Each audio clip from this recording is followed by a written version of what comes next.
Beauvais. I'm Head of Content and Communities at Zengenti.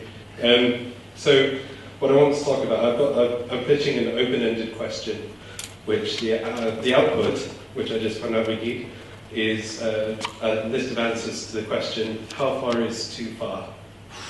When do we start becoming creepy with the data that we gather in order to personalize our websites? So I want to cover the broad topics of the interchange between personalization, or customer experience management, and channel shift, and what data we actually need to gather. So this is an open-ended question. It's one that we need to know the answers to so that we can build better software, and you need to know the answers so you know what to actually start tracking. So, whoop, I guess.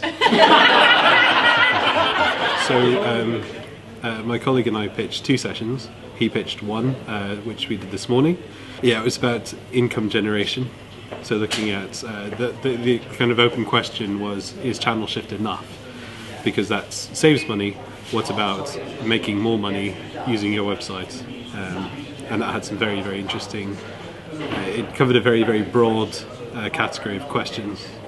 People talked about advertising, which everybody felt was potentially distasteful depending on how it's done. And we talked about sponsorship, and we talked about maybe other ways of cross-selling services. So the council provides one service, and it knows something about where you live, so it knows that it could be telling you about a service that you had no idea the council offers, to generate some extra revenue and to make the website pay for itself a bit better. And we just finished a session on how far is too far, looking at personalization and what data is worth gathering in order to provide a better customer experience. And at what point does it actually just become creepy? And at what point do people end up kind of feeling like their privacy's been invaded? And interestingly, that session ended up talking more about some of the problems with back-end systems being silos. So if you personalize it in one system, there's not a very easy way of getting that personalization to go from one place to another. So you might be gathering data for one system, and that has no way of helping you to use that data in a legacy system, or through third-party services necessarily. Was there a feeling where that limit to data capture should start and should finish? Not particularly. I think the answers tended to be it depends, particularly around anything about location, anything that could identify you as a specific person. There was a lot of discussion around who needs to know where you are and where you live, and at what point and at what time.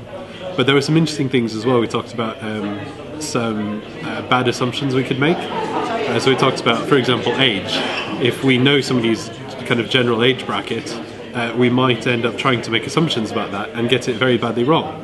So you might think, well, you're in your 20s, so you should be digitally native, but maybe not, maybe you don't know, so we'll make a bad assumption about that. Or vice versa, you're in your 60s or 70s, but actually you've been a software developer for 30 years, you know your system very well, so we need to be careful about using the data well and not making bad assumptions.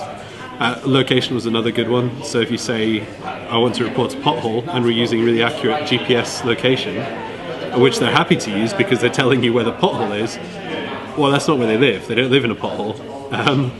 Or another very common situation is where people go to pay their council tax, and the first place people pay their council tax or to set up their direct debit is quite often at work, because they haven't got internet to their house yet, they've just moved.